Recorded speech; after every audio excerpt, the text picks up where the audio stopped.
ब्रह्मचारी विवेक रत्न, यहाँ उपस्थित सभी धर्मचारीगण, सभी भाई बहनों को मेरा मैत्रीपूर्ण जय भीम, नमो बुद्धाय। तो मेरा जो परिचय करके दिया विवेक रत्न जी ने, तो विवेक रत्न को बहुत बहुत धन्यवाद देते हुए मैं अपने जो कुछ भी मेरी समझ है इस तीन लक्षणों को लेकर, तो उसके बारे में आपके सामने अपनी जो भावनाएं हैं वह मैं व्यक्त करने जा रही हूँ।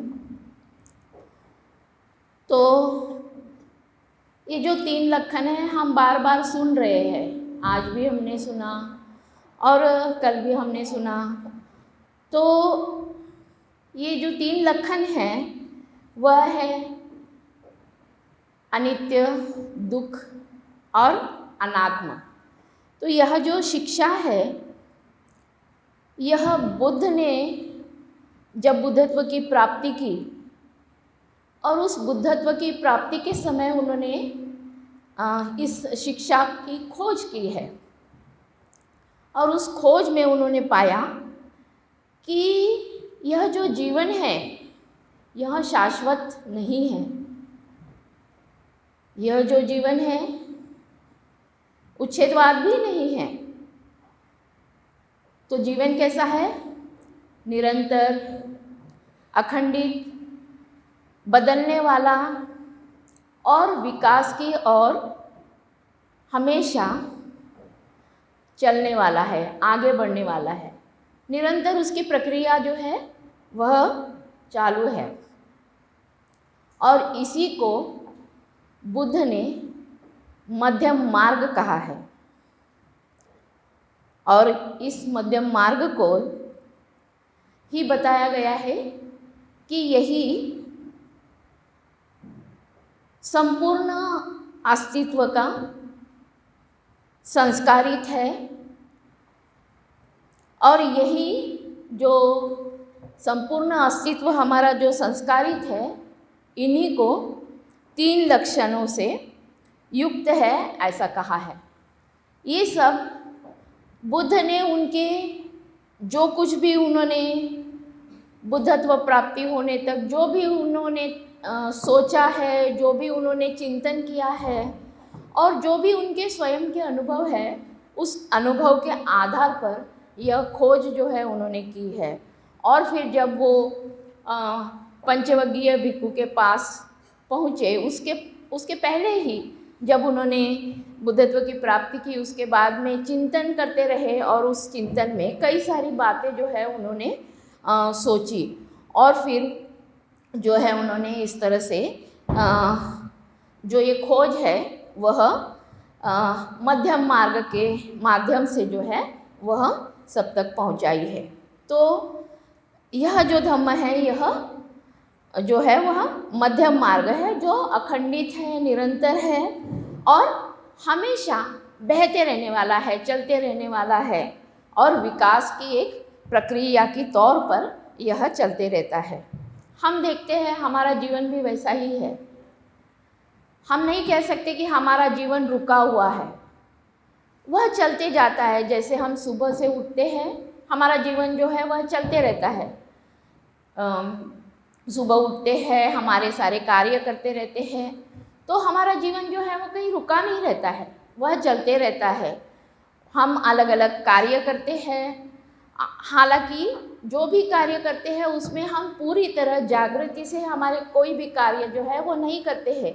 एक तरह से हमारा जीवन जो है एक शिस्तबद्ध तरीके से चलते रहता है। ये हो जाने के बाद में वो करना है, वो हो जाने के बाद में वो करना है, वो हो जाने, तो इस तरह से हमारा जीवन जो है हम करते रहते हैं। तो ये जीवन जो है यह हमेशा चालू रहता है, बदलते रहता है और यही बुद्ध कहते हैं कि मध्यम मार्ग है। तो जैसे कि मैंने कहा है कि संपूर्ण अस्तित्व संस्कारित है, तो जब यह संस्कारित शब्द को हम देखते हैं तो यह है कि हर जो चीज़ है यह अनेक घटकों से, अनेक चीज़ें एकत्रित आकर जो है वह निर्माण होती है। परस्पर विरोधी जो लक्षण हैं उनसे युक्त घटकों से वह जो है बनी होती है। बहुत सारे घटक जो है एकत्रित आते हैं। धीरे धीरे आपको समझ में आएगा मैं क्या बोल रही हूँ। और उस तरह से जो है यह हमारा संपूर्ण अस्तित्व जो है वह संस्कारित होता है। जैसे कि हम देखते हैं, हम जो बने हुए हैं, हम भी 6 धातुओं से बने हैं। इस बात को हमने कल सुना है। तो जब ये 6 धातु से बने हैं तो जो महत्वपूर्ण धातु है जो हम आमतौर पर देखते हैं, जो विश्व में उनका अनुभव लेते हैं, जैसे पृथ्वी है, आप है, तेज है, वायु है, तो इन 4 महाभूतों को वो जो 4 महाभूत है वो हम में भी है। हमें पृथ्वी धातु है, हम में आप धातु है, हम में तेज धातु है, हम में वायु धातु है। इस तरह के जो 4 धातु है वो विशेष तौर पर हम उसका अनुभव जो है वह ले सकते हैं। और इन चारों के तहत जो है हमारा पूरा अस्तित्व जो है वह निर्माण होता है। इसीलिए हम जो कहते हैं कि यह संस्कारित अस्तित्व है, वो केवल एक चीज़ नहीं है। तो इस तरह से जो है इस संपूर्ण अस्तित्व संस्कारित है, इसका अर्थ जो है हम देख सकते हैं। और जो बदलने वाला है, जो परिवर्तित होने वाला है। इसीलिए जो है सर्वप्रथम अनित्य जो है इस बात को हम देखने वाले हैं। तो जब अनित्य कहते हैं तो उसका अगर अ निकाल दिए तो फिर क्या हो जाता है कि नित्य हो जाता है। और जैसे कि मैं कह रही हूँ कि कोई भी चीज़ जो है वो रुकी हुई नहीं है, वो विकसित होते जाने वाली चीज़ है। तो जब हर चीज़ या फिर बौद्ध धर्म में नित्य ऐसा कुछ भी नहीं है, बताया गया है कि सब कुछ अनित्य है, तो फिर ये नित्य क्या है ना? नित्य को भी हमें जानना चाहिए ना कि नित्य क्या है। तो हम बहुत सारी बातों में जो है उलझे हुए रहते हैं। हम छोटी छोटी अपने रोज़मर्रा के जीवन में जो है हम उलझे हुए रहते हैं और सोचते हैं कि यही नित्य है, यही पक्का है, यही ठोस है। और उसमें उलझे होने की वजह से उसके पीछे जो है धीरे से जो है दुख की निर्मिति होती है। तो क्षण क्षण ये जो बदलने वाले जो चीज़ है वह अनित्य है।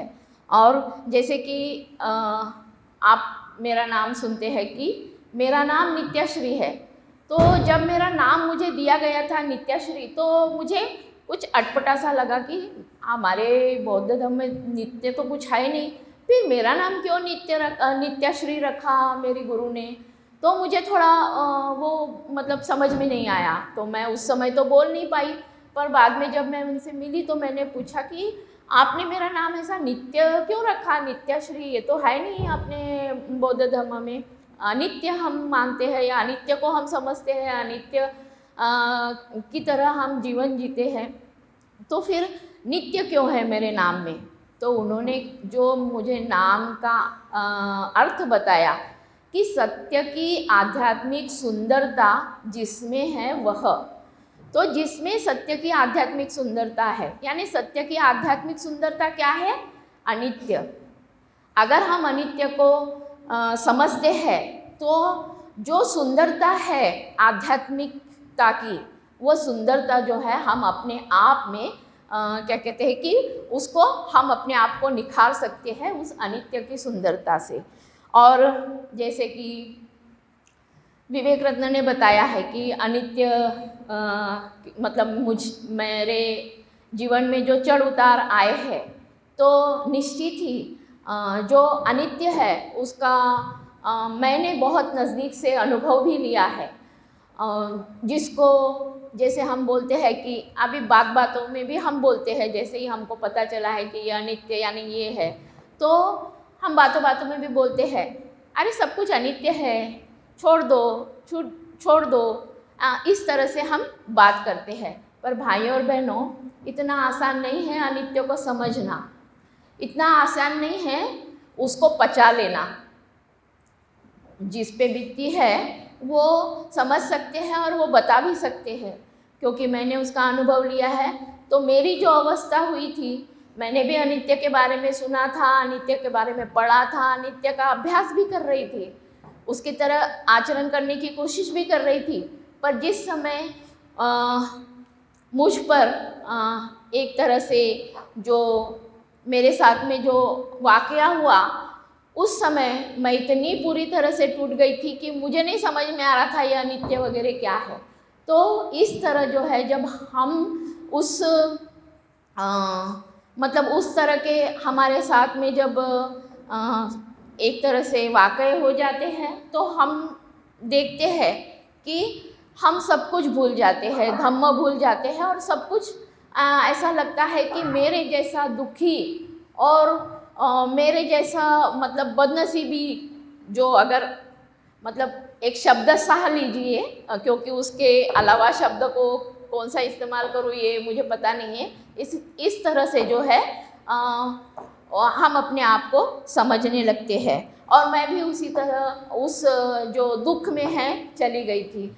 और फिर धीरे धीरे मैं उभरने लगी। मुझे करीबन जल्द ही उसका एहसास होने लगा कि अगर, क्योंकि मैं भले ही दुख में थी, पर 2-3 दिन में ही मैं चिंतन भी करने लगी कि अगर मैं ये सारी चीज़ें सुनती हूँ या फिर उसको पढ़ रही हूँ, सीखने का प्रयास कर रही हूँ और धम्म का आचरण करने का प्रयास कर रही हूँ, तो ये जो शिक्षा है अनित्य, दुख और अनात्म, तो मुझे निश्चित ही इसके ऊपर कार्य करना पड़ेगा, और मुझे ये जो मैं अनुभव कर रही हूँ उससे मुझे बाहर भी निकलना पड़ेगा। और भाइयों और बहनों, मैंने वो प्रयास किया। हालांकि यह इतना आसान नहीं था, बहुत मुश्किल ऐसा कार्य था जिसको पूरी तरह से नष्ट तो मैं नहीं कर पाई हूँ, पर बहुत बड़ी मात्रा में मैंने उसके ऊपर कार्य किया है और उससे मैं बाहर भी आई हूँ। तो यह जो अनित्य बताया गया है, यह बताया है कि क्षण क्षण जो है वो बदलने वाला है। प्रत्येक वस्तु मात्र और प्राणी मात्र जिस तरह क्षण क्षण बदलते हैं, हम बदलते हैं, हमारा शरीर जो है वह बदलते रहता है, उसको हम देखते हैं। पर जो हमारी भावनिक और मानसिक जो भी बदलाव होते हैं उसको हम नहीं देख पाते, उसको हम नहीं समझ पाते, और जो अनित्य है उसको हम समझ नहीं पाते हैं। तो यह अनित्य को जो है हम इस तरह से देखते हैं कि हर चीज़ जो है वह बदलने वाली है। बदलने की प्रक्रिया ये जो है यह निरंतर चालू होती है, वह कभी खंडित नहीं होती, वह कभी रुकती नहीं है। तो जैसे कि हम देखते हैं कि एक सिक्का होता है ना, और सिक्के के 2 पहलू होते हैं। तो ये जो अनित्यता है, इसके भी 2 पहलू जो है वह हम देखते हैं। एक पहलू उसका होता है विनाश की बाजू होती है उसकी, और दूसरा जो पहलू होता है वह विकास की बाजू होती है। तो जो विनाश की बाजू होती है वह अगर हम सोचे तो फिर जैसे कि मृत्यु होती है, या फिर बहुत सारे हमारे साथ में गलत बातें होती है। जैसे हमने सुना है कि गलत धारणाएं हमारी होती है, और उसकी वजह से हमारा एक तरह से विध्वंस हो जाता है। हमारे जो सोच है वह जो है इतनी क्या कहते हैं कि बुरी हो जाती है, और हम उसकी वजह से जो है एक तरह से दुख और असमाधान में पहुंच जाते हैं। तो ये जो विध्वंस और विनाश और मृत्यु, इस तरह की जो बातें हमारे साथ होती है, तो यह जो है हमारे सामने एक दुख का पहाड़ जो है वह निर्माण कर देती है। और एक तरह की उस दुख की वजह से हम में निराशा आ जाती है, और उस निराशा की वजह से हम कई बार जो है डिप्रेशन में चले जाते हैं, अपने आप को मतलब कहीं का नहीं रखते हैं। कभी कभी तो हम अपने मतलब अपने आप को ख़त्म भी कर देते हैं। तो इस तरह जो है हम ये जो विनाश की बाजू है इस सिक्के की या फिर इस अनित्यता की, वह देख सकते हैं। और दूसरा जो है विकास की बाजू, तो विकास की बाजू में सुख और विकास की और आगे बढ़ने वाली जो बातें हैं वह मन को जो है आशाएं देती रहती है। जीवन हमारा जो है वह आशावादी है। हम जब बुद्ध और उनका धम्म पढ़ते हैं तो हम देखते हैं कि यह जो बुद्ध धम्म है वह आशावादी है, ऐसा बताया गया है। तो यह जीवन जो है यह आशावादी है, यह बात जो है यह समझने लगते हैं। और हमारा विकास यहाँ होता है या हम कर सकते हैं, इसका हमें एहसास होता है और हम उस तरह से कार्य करते रहते हैं, और एक तरह से जीने की उम्मीद जो है हमें जग जाती है। तो इस तरह से जो है इस अनित्यता के दो पहलू जो है वह हम देख सकते हैं। साथ ही अनित्यता के दो परिणाम भी जो है वह हम देख सकते हैं कि एक जो परिणाम होता है वह हमें जो हमारा दुख है उसकी तरफ लेकर जाता है, और जो अच्छा परिणाम होता है वह हमें सुख, समाधान और आनंद की तरफ लेके जाता है, और हमारा आनंद जो है वह एक तरह से सुख और समाधान में परिवर्तित होता है। तो इस तरह जो है यह अनित्यता के दो परिणाम भी हम इससे देख सकते हैं। तो अगर हम अच्छा जीवन जीना चाहते हैं तो हमें उत्तम और उच्चतम ऐसे जीवन जीने के लिए प्रगतिशील स्थिति में रहना ज़रूरी है। तो फिर प्रगतिशील स्थिति में रहना यानी क्या? तो इसके लिए जो है हमें आजीवन, जो अभी हम यहाँ पे आए हैं, हमने बौद्ध जीवन 2 दिन हमने सुना है, उसके ऊपर चर्चा की है, उसको समझने का प्रयास किया है कि हमें क्या क्या बुराइयां है या फिर किन किन बातों से हम मतलब अपने आप को जो है इस बुद्ध जीवन में जा नहीं पाए हैं। तो इस तरह से जो है हमें अपने जीवन को प्रयासरत करना है। जो आज हमने सुना है उससे हम अपने जीवन को प्रयासरत कर सकते हैं। जो हमने आज सुना है कि गृह त्याग की तरफ जाने का, नहीं क्या, तो गृह त्याग की तरफ जाने के लिए हमें क्या करना है? इस भवचक्र से बाहर निकलने का प्रयास करना है, और यही प्रयास जो है आजीवन हमें करते रहना है। और अच्छी कृति हमसे हो, इस तरह का हमें जो है हमारे जीवन में कार्य करते रहना है, और इस तरह से प्रयासरत होकर जो है हमें उच्च से उच्चतम जो है अपना जीवन बनाना है। तो इस तरह से जो है हम अपने आप को इस अनित्यता को हम अपने जीवन में समझ सकते हैं या ढाल सकते हैं, और इसी अनित्यता से जो है हमारा विकास जो है वो हो सकता है। तो जब हम इस तरह से विकास करने लगते हैं तो निश्चित ही एक दिन ऐसा आता है कि हम अनित्यता को समझ पाएंगे। अनित्यता की तहत हम अपना जीवन जो है उसको आगे बढ़ा सकेंगे, और एक तरह की क्रांति जो है वह कर सकेंगे। अनित्यता से जो सामान्य मनुष्य होता है असामान्य व्यक्ति बन सकता है। जैसे कि हम देखते हैं कि हमारे आदर्श हमारे सामने है, और वे भी एक सामान्य व्यक्ति थे जिनका जन्म सामान्य हुआ है, और जो सामान्य व्यक्ति करके अपना जीवन जी रहे थे। पर उन्होंने, जब उनको पता चला कि कुछ तो ऐसा है जीवन में जो सुख नहीं दे रहा है, और उस सुख की चाह में उन्होंने अपना गृह त्याग किया। और जब गृह त्याग किया और जब उन्होंने प्रयास किया तो वो भी असामान्य व्यक्ति बने। तो इस तरह से अगर हम अनित्य को समझते हैं और अनित्य को समझकर हम जो है असामान्य व्यक्ति जो है बुद्ध की तरह बन सकते हैं, प्रबुद्ध व्यक्ति जो है हम बन सकते हैं। तो इस तरह से हम अपना मानवीय मन का जो है विकास कर सकते हैं और हम अपने आप में बदल भी कर सकते हैं।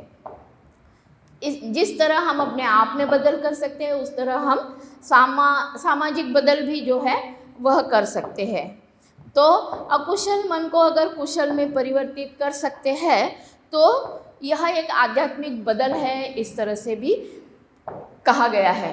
तो अकुशल मन को कुशल में परिवर्तित कर सकते हैं, यानी क्या कर सकते हैं, है ना। तो हमारा मन कई ऐसे क्लेशों से भरा हुआ है, कई ऐसे क्लेश है, बहुत सारी बातें हैं जिसमें हम क्रोध है, लोभ है, ईर्ष्या है, मत्सर है, अहंकार है, मान अपमान है, बहुत सारी बातें हैं जो हम मतलब हमारे जीवन में हम करते रहते हैं। पर जैसे कि हम 2 दिन से सुन रहे हैं, आज हमने सुना है, तो निश्चित ही जैसे कि हमने सुना है कि पंचशील का आचरण करेंगे, है ना। अगर हम पंचशील का आचरण करेंगे तो निश्चित ही हम जो है कुशल मन का जो है परिवर्तन जो है वो अपने आप में कर सकते हैं। कुशल मन को हम अपने आप में जो है निर्माण कर सकते हैं। तो इस तरह से हमें जो है अपने आप को बदलना है या परिवर्तित करना है। और हर क्षण जो है हम अनित्यता को देखते हैं, हमारे चारों ओर जो है कई सारी ऐसी घटनाएं जो है वह होते रहती है। अभी जो 2 दिन पहले जब मैं यहाँ आ रही थी तो उसके पहले ही मैंने एक न्यूज़ देखी। अब वो दिवाली है और सब पटाखों के जलाते हैं, पटाखे के वो दुकान लगाते हैं, तो उस दुकान को आग लग गई और उसमें लोग इतने बुरी तरह से झुलस गए कि क्यों वो खुशी के लिए गए थे, सुख देखने के लिए, सुख मिले इसके लिए गए थे, वहाँ से वो अपने आप में एक खुशी निर्माण करना चाहते थे, परंतु जो है उनके हाथ में क्या आया, तो उनके हाथ में जो है दुख आया। तो इस तरह के कई ऐसी बातें हैं जो रोज़मर्रा के जीवन में हम देखते हैं। आप लोग और सभी लोग जो है टीवी देखते हैं, हमारे आसपास में हर जगह जो है इस तरह के जो बातें हैं वो घटित होते रहती है। तो इस अनित्यता का अनुभव जो है हम लेते रहते हैं, परंतु यह अनित्यता का दर्शन केवल और केवल वैचारिक और बौद्धिक लेवल पर ही हम उसको महसूस करते हैं। उसको आध्यात्मिक तौर पर और आचरण के तौर पर हम बहुत कम जो है समझते हैं या बहुत कम जो है उसको आचरण करने की कोशिश करते हैं।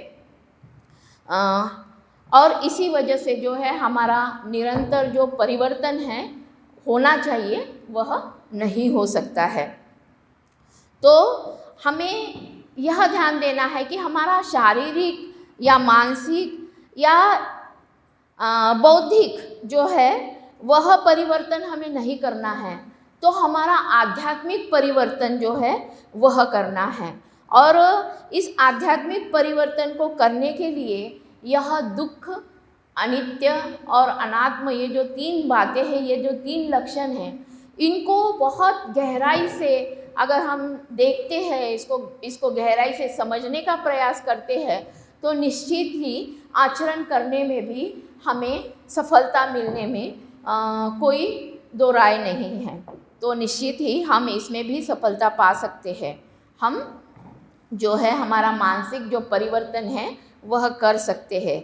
इसीलिए हमें हमारी जो गलत धारणाएं हैं, गलत आदतें हैं, जैसे कि हमने आज उसके ऊपर चर्चा की है ना, तो वह जो आदतें हैं, वह जो धारणाएं हैं, उनको भी हम बदल सकते हैं। उनको हम अपने आप से पूरी तरह नष्ट कर सकते हैं। पर हम तभी कर सकते हैं भाई और बहनों, जब हम उन्हें स्वीकार करेंगे कि हाँ, ये मुझे में आदतें हैं, ये मुझ में आदतें होने की वजह से मैं जो है उस पर कार्य नहीं कर सक रही हूँ, और मैं जो है अच्छा एक इंसान जो है वो नहीं बन पा रही हूँ। तो इस तरह से जो है हमें यह स्वीकार करना है। और क्योंकि हम जानते हैं कि हर कोई मृत्युपरायण ही है, हर कोई आज नहीं तो कल मरने वाला है। पर जब हम अनित्य को जब सीखते हैं, अनित्यता को जब सुनते हैं और उसके ऊपर कार्य करना चाहते हैं, तो हमको यह स्वीकार करना भी उतना ही ज़रूरी है। क्योंकि हमें पता है कि जब एक मनुष्य का जन्म होता है तो उसकी मृत्यु भी होनी है। यह इतना आसानी से हम नहीं स्वीकार करते, पर फिर भी जब अनित्यता का हम अभ्यास करते हैं तो निश्चित ही हमें यह स्वीकार करना कि हाँ, अनित्य यानी हर चीज़ जो है वह परिवर्तनशील है, हर चीज़ यह बदलने वाली है। उसी तरह मेरी भी और दुनिया की हर एक चीज़ जो है वह बदलने वाली है, और उसको हमें स्वीकार करते हुए इस अनित्यता के तौर पर इस अनित्यता को समझना है, और उसके तहत जो है हमें अपना जीवन जो है वो उसको परिवर्तित करना है। तो इस तरह जो है ये अनित्य जो है इस तरह से मैंने आपके सामने प्रस्तुत करने का प्रयास किया है। उसके बाद में जो है आता है दुख।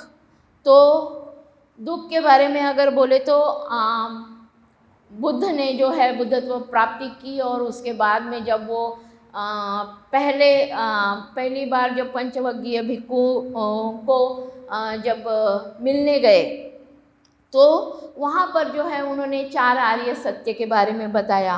तो उसमें सबसे पहला आर्य सत्य जो है वही दुख है, दुख बताया गया है। तो इस दुख को सही में बहुत मुश्किल है समझना, और उसको स्वीकार करना तो उससे भी ज़्यादा बहुत ही ज़्यादा जो है वह मुश्किल काम है। तो यह जो सत्य है इसका सामना हम नहीं करते हैं। यह जो दुख है इसका सामना हम नहीं करते हैं। हमारे जो क्या कहते हैं कि हमारे हाथ जो है हम उस दुख के सामने जो है वह टेक देते हैं, और इसीलिए जो है हम उस दुख को जो है उस दुख का सामना जो है हम नहीं कर पाते हैं। और हमें जो है ऐसा लगता है कि ये दुख को बर्दाश्त करना जो है हमारे बस की बात नहीं है। परंतु जब जब हमारे दुख को जानने की हम कोशिश करते हैं, तो उस समय हम यह देख सकते हैं कि हम उसको धीरे धीरे स्वीकार भी कर सकते हैं, उसको समझ भी सकते हैं, और उस दुख से बाहर निकलने के लिए जो है प्रयास भी करते रहते हैं। और इस दुख से बाहर निकलने का जो सामर्थ्य है वह भी हमें निर्माण होता है, और उस दुख से हम मुक्त हो सकते हैं, और हम जो है सुख की तरफ या फिर उस दुख से वंचित होने के लिए जो है कार्य करते रहते हैं, या फिर कार्य कर सकते हैं और करते भी हैं। तो फिर ये दुख क्या है, जो मैं दुख बोल रही हूँ, तो ये दुख क्या है फिर? तो यह दुख है, हम छोटी छोटी बातों को भी एक दुख मान के चलते हैं, और क्योंकि हमारा यह स्वभाव बन गया है कि दुख को हम जो दुख इतना सही रहता है, पर उसको एकदम पाल पोस के बड़ा करना ये जो है हमें बहुत अच्छे से आता है, बहुत आसानी से हम इस तरह छोटे छोटे दुखों को जो है पाल पोस कर बड़ा करते हैं। तो इसमें सबसे पहला दुख जो है हमारा शारीरिक दुख होता है, जैसे कि छोटी छोटी चीज़ें होती है हमारे साथ। सर दर्द होता है, हम दिन भर अपना मेरा सर दर्द करके सोए पड़े रहेंगे, बैठे रहेंगे, हर किसी को तकलीफ़ देंगे, भाई मुझे चाय बना दो, मुझे सर दर्द हो रहा है, मेरे सर में बाम लगा दो। तो इस तरह के जो है यह शारीरिक जो व्याधि है इसको हम छोटी छोटी रहती है, सर्दी होती है, खांसी होती है, बुखार होता है, और उसका हम इतना ज़्यादा मतलब क्या कहते हैं कि उसके बारे में सोचते हैं कि इतनी बड़ी बात होती है, इतनी बड़ी बात हो गई है। जैसे कि मैं मेरे बारे में बता सकती हूँ कि जब मुझे ऐसे बुखार आता नहीं है, पर अगर मुझे बुखार आ गया तो बस मेरा रोना चालू हो जाता है कि बस कुछ भी नहीं होता है, सिर्फ रोना आता है कि मुझे बुखार आ गया है, मुझे बुखार आ गया है। तो इस तरह हम जो है इतनी छोटी छोटी बातों से जो है दुखी होते हैं, और उस दुख के ऊपर हमें कार्य करना असंभव सा लगता है। उसके बाद में जो है परिवर्तन का दुख, यानी जैसे कि मैंने इसके पहले बताया कि अनित्य है, यह जानते हैं हम या फिर ये समझते भी है। तो हर चीज़ का परिणाम है, हर चीज़ परिणामतः परिवर्तनशील है, और वह परिवर्तन जो है वह अटल है, वो होते ही रहेगा। परिवर्तन जो है वह चलते ही रहेगा, उसे कोई बदल नहीं सकता। इस बदल को कोई रोक भी नहीं सकता, और इस परिवर्तन से जो है अनित्य के कारण जो है हम जो है दुख का अनुभव जो है वह करते हैं। जैसे कि हमारा जन्म है, बुढ़ापा है, मृत्यु है, प्रिय लोगों से वियोग है, अप्रिय लोगों का साथ रहना दुख है। तो इस तरह से जो दुख है, इन दुखों का हम अनुभव करते हैं। तो जन्म की बात अगर मैं करूँ तो जब किसी शिशु का जन्म होता है तो यह बहुत ही खुशी की बात हमें लगती है, हम बहुत खुशी मनाते हैं, मतलब खुशी मनाते हैं और लोगों को मिठाइयाँ बांटते हैं। पर जैसे ही जन्म होता है उसके साथ साथ मृत्यु भी आ जाती है। यह जो सत्य है, दुख है ना, इसको हम भूल जाते हैं कि जो भी चीज़ निर्माण होती है वह जन्मता मृत्यु भी लेकर आती है, नष्ट भी होने का जो स्वभाव है वह लेकर आती है। और जब बच्चा शिशु पैदा होता है तो देखते हैं कि जब वो रोता नहीं है तो उसे कई बार मारा जाता है ना, थप्पड़े मारे जाते हैं, पीठ पे मारे जाते हैं, पैरों पे मारे जाते हैं, छाती पे मारा जाता है बहुत बार। मेरा ही मैं अनुभव बताऊंगी। जब मेरी पहली प्रेगनेंसी हुई थी और मुझे एक बच्ची हुई थी, तो वह केवल 10 दिन जीवित रह पाई थी। उसकी जो फीड पाइप है वो फीड पाइप नहीं थी, वो बहुत कम बच्चों के साथ में इस तरह से होता है। और जिस दिन उसका जन्म हुआ उसके दूसरे ही दिन वो एडमिट हो गई, और उसको एडमिट करके हर तरह से उसको इंजेक्शंस लगाना, सलाइंस लगाना, उसके गले में यहाँ पे छेद कर दिया, उससे उसको दूध पिलाना, इस तरह बुरी तरह से उसके पूरे शरीर में जो है जख्म हो गए थे, जो कि एक माँ को देखना बहुत ही दुखदाई ऐसी बात है। और वह जो दुख है वह मैं उस समय में महसूस कर रही थी। तो जिस तरह से, पर क्योंकि हम थोड़ा धम्म के सानिध्य में थे, इस वजह से हमको लगता था कि इस दुख में, इस तकलीफ़ में, इस पीड़ा में हमको इतनी पीड़ा हो रही है तो वो इतनी सी जान को कितनी पीड़ा हो रही होगी। जब यह बात हम सोच रहे थे तो हमें लग रहा था कि इससे अच्छा ये है कि वो ना रहे, और हम मतलब हम कुछ भी नहीं कर सकते थे, केवल देखने के अलावा और ये भावनाएं व्यक्त करने के अलावा हम कुछ भी नहीं कर सकते थे। पर वो अनुभव जो है, उस दुख का अनुभव जो है उस समय में मैंने लिया है। तो इस तरह जो है इस जन्म के साथ साथ जो है दुख का अनुभव भी हम लेते हैं। उसके बाद में बुढ़ापा अगर देखते हैं तो अभी देखते हैं हम कि कई ऐसे लोग हैं, बूढ़े हो जाते हैं, बच्चे अच्छे पढ़ लिख के गए हैं, फॉरेन कंट्रीज़ में बहुत सारा कार्य कर रहे हैं, बहुत सारे मतलब पैसा कमा रहे हैं, फॉरेन कंट्रीज़ में शिफ्ट हो गए हैं, पर अपने माता पिताओं का ध्यान नहीं रख पाते, उनको वह वृद्धाश्रम में डाल देते हैं। और इस तरह से केवल उतना ही नहीं तो जो है स्वयं जो बुज़ुर्ग लोग होते हैं उनको भी कई सारी ऐसी जो डिसीज़ है, फिर कई सारी ऐसी दुख के कारण जो है उनके साथ में होते रहते हैं, जैसे कि सुनाई नहीं आना, ध्यान में नहीं रहना चीज़ें, है ना, भूल जाना, कहीं पे भी घर से निकल जाना। तो इस तरह से जो है वो चीज़ें जो है उनके साथ में होते रहती है और यह भी जो है दुख का कारण है। उसके बाद में हम मृत्यु की बात करते हैं, हैं? तो मृत्यु तो किसी को भी पसंद नहीं है। मृत्यु के बारे में बोलना भी जो है उसे मतलब क्या कहते हैं कि यह अच्छी बात नहीं है, यह कहा जाता है। तो मृत्यु के बारे में हमारे इस तरह के विचार होते हैं। पर अगर हम मृत्यु के बारे में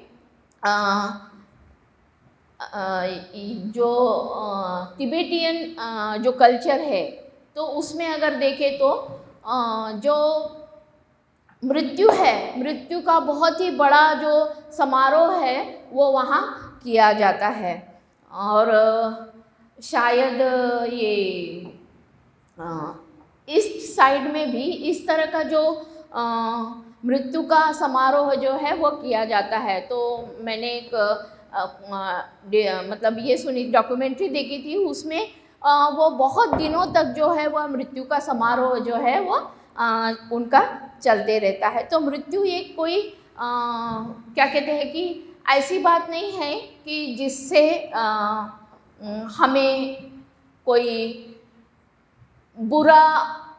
बुरी बातें उससे निर्मित होती है। तो एक तरह से वह बहुत ही अच्छी बात है। जब भी मृत्यु आता है हम दुखी होते हैं, निश्चित ही दुख होता है किसी के जाने से, और वह दुख इसलिए होता है क्योंकि हमें जो अज्ञान है, हमारा जो अटैचमेंट है उसकी वजह से जो है हम किसी के जाने से हम दुख को महसूस करते हैं। उसके बाद में है प्रिय से वियोग। तो प्रिय से हमें वियोग होता है जब भी हमारे प्रिय व्यक्ति है वो हमें छोड़ के चले जाए या फिर दूर चले जाए हमसे, तो उसके वियोग में हमको दुख होता है। और उसी तरह जो अप्रिय लोग होते हैं, अगर उनके साथ में हमें समय बिताना हो तो उसमें भी हमको दुख जो है उसका अनुभव जो है हम करते हैं। तो इस तरह इस दुख को हमने देखना चाहिए और इसको स्वीकार करना चाहिए, क्योंकि यह भी ज़्यादा दिन टिकने वाला नहीं है। क्योंकि हर दुख जो है वह भी अनित्य की तरह ही ज़्यादा दिन टिकने वाला नहीं है, वह भी अनित्य ही है। क्योंकि जिस तरह से सुख ज़्यादा दिन टिकता नहीं है, उसी तरह से दुख भी काफ़ी समय तक जो है टिकता नहीं है और अनित्य की तहत जो है वह भी चला जाता है, निकल जाता है। तो इस तरह से हमें अनित्य को स्वीकार करना चाहिए और सत्य को भी जो है स्वीकार करना चाहिए और दुख को अपना कर यानी उसका अनुभव जो है वह हमेशा अपने साथ में जो है वह रखना चाहिए। तो इस तरह से जो है यह दुख जो है होता है, हम बार बार उसका अनुभव करते हैं और जो है उसको हम जो क्या है एक तिल्ली भर का दुख रहता है और उसका पहाड़ जो है हम बनाकर उसको अपने आप के साथ में रखते हैं और उसको पहाड़ समझकर उसके साथ में जीते रहते हैं। तो इस तरह से इस दुख से हम जो है मुक्त हो सकते हैं। अगर हम धम्म का आचरण करते हैं, शीलों का आचरण करते हैं, तो निश्चित ही जो है हम इस दुख से मुक्त हो सकते हैं। और उसके बाद में जो आता है स्कंद दुख, तो स्कंद दुख में असमाधान का दुख जो है यह सबसे ज़्यादा है। अगर हमारा मन असमाधानी है तो निश्चित ही हर दुख, चाहे वो शारीरिक दुख हो, चाहे वो मानसिक दुख हो, चाहे वो भावनिक दुख हो, या किसी के जाने का दुख हो, मृत्यु का दुख हो, इस तरह से जितने भी दुख मैंने अभी इसके पूर्व बताए हैं, तो यह दुख जो है वह केवल और केवल असमाधान की वजह से जो है वह निर्माण होते हैं। तो हमारे जीवन में जो है अगर यह असमाधान के ऊपर हमने कार्य किया तो निश्चित ही जो है हम इस दुख से जो है वह मुक्त हो सकते हैं। उस स्कंद जो दुख है वह जो है वह यह असमाधान का दुख जो है यह निर्माण करता है। तो जो अस्तित्व की गहराई है, उस गहराई में जो रिक्तता है, जो खालीपन होता है, उसको हमने महसूस करना चाहिए। और उसको हमने महसूस किया तो हम जो हमारा असमाधान है उसके ऊपर जो असंतुष्टि है, जो हर बात से जो हम असंतुष्ट होते हैं उसके ऊपर हम कार्य कर सकते हैं और उस दुख से जो है हम बाहर निकल सकते हैं। तो यह स्कंद दुख क्या है, तो यह बहुत बड़ा ऐसा विषय भी है और बहुत समझने वाला ऐसा विषय है। तो यह स्कंद दुख जो है यह हमें अच्छी तरह से समझने की कोशिश जो है वह करनी चाहिए। अब मेरे पास थोड़ा समय कम होने की वजह से मैं उसके बारे में बताऊंगी नहीं, पर निश्चित ही यह जो है बहुत ही महत्वपूर्ण ऐसी बात है कि हमारा जो असमाधान है, जो असंतुष्टि है, उसकी वजह से यह स्कंद दुख जो है वह निर्माण होता है। उसके बाद में जो है तीसरा अनात्मा। तो भाई और बहनों, इस अनात्मा को समझाना सही में बहुत मुश्किल ऐसी बात है। हमें समझता है, शब्दों में हम समझ जाते हैं, पर उसको भावना में उतारना यह जो है वह बहुत ही मुश्किल ऐसी बात जो है वह मैं समझती हूँ।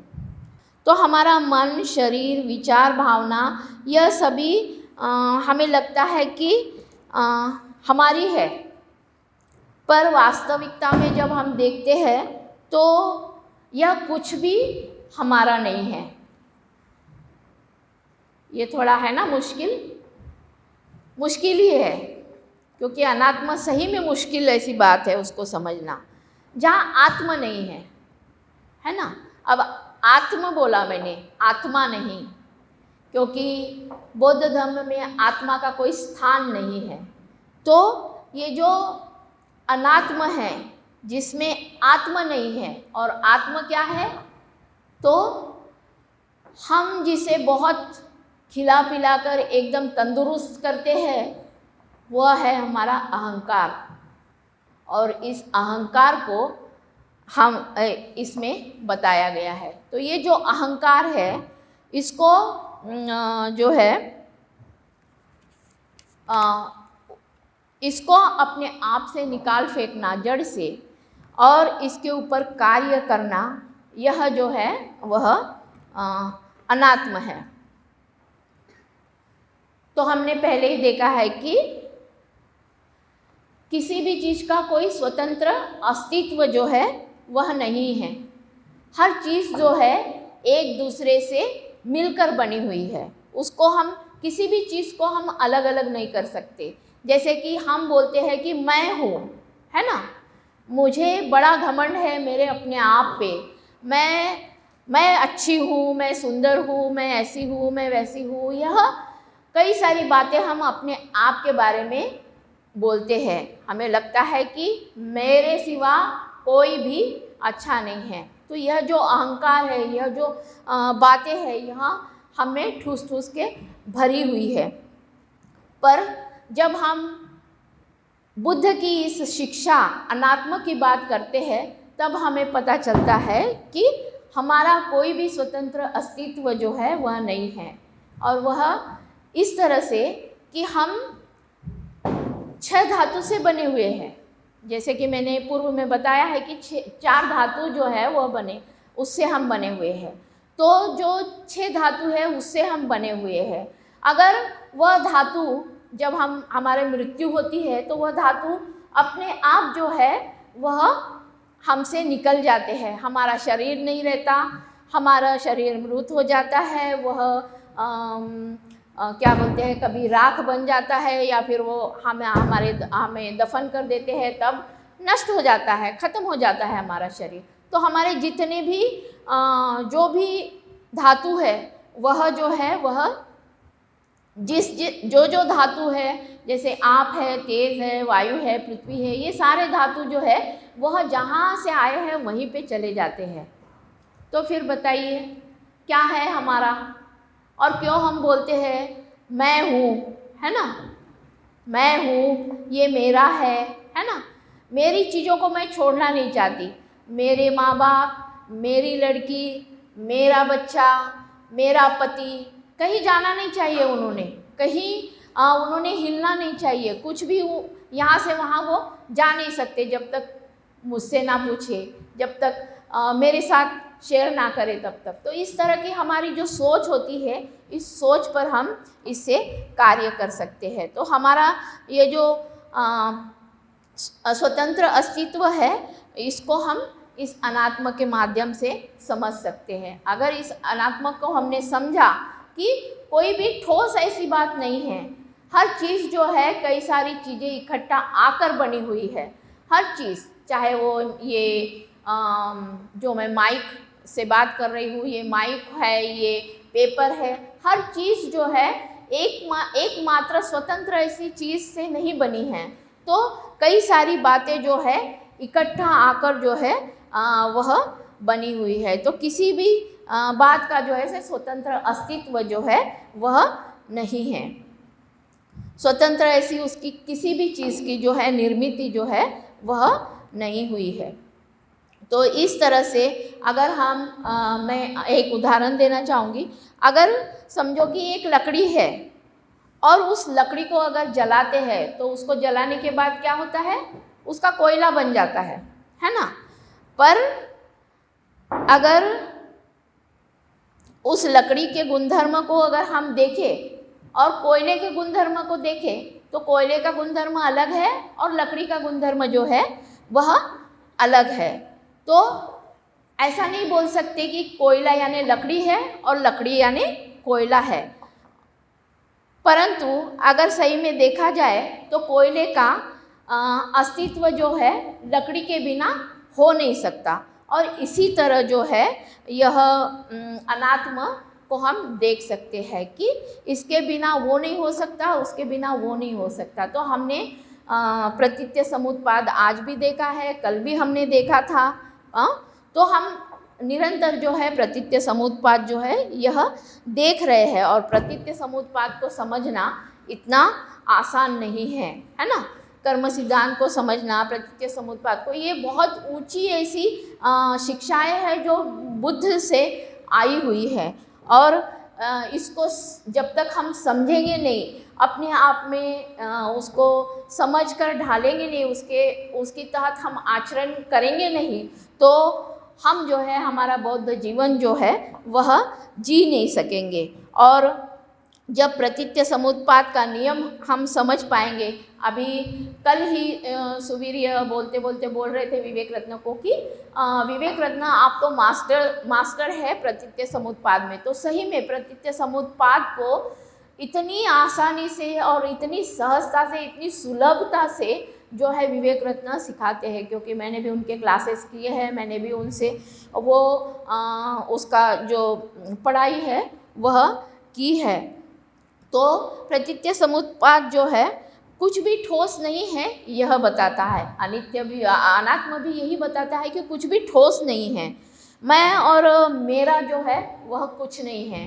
हर चीज़ जो है वह कई सारी चीज़ें जो है एकत्रित आकर निर्माण हुई है या कई कई सारी चीज़ें एकत्रित आकर जो है बनी हुई है, चाहे वो मेरा शरीर हो, चाहे कुछ भी हो।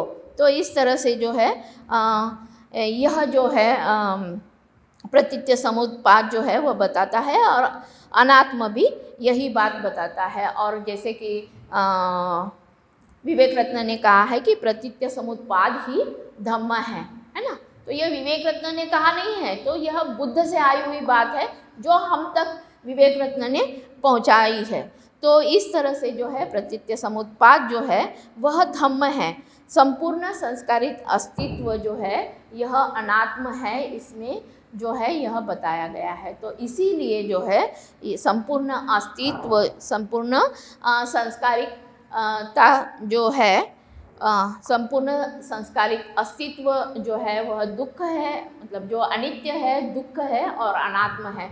तो इस तरह से जो है यह जो दुख, अनित्य, अनात्म है वह मैंने आप तक पहुंचाने का प्रयास किया है। मेरे कुछ उदाहरण भी आपको बताए हैं, तो आप लोगों ने मुझे शांति से सुन लिया उसके लिए। और नागलोक की टीम ने मुझे यह मौका दिया यहाँ मेरे जो मत है उसको प्रस्तुत करने के लिए। तो आप सभी का मैं बहुत बहुत धन्यवाद देती हूँ और यहीं रुकती हूँ। और मेरी बातें आपके कितनी समझ में आई पता नहीं, क्योंकि बहुत कठिन यह बातें हैं। भले ही सुनने में बहुत इजी है, पर जो उसका आचरण करते हैं तो बहुत कठिन ऐसी बातें जो है यह 3 बातें जो है, यह 3 लक्षण जो है यह है। तो बहुत बहुत धन्यवाद। नमो बुद्धाय, जय भीम।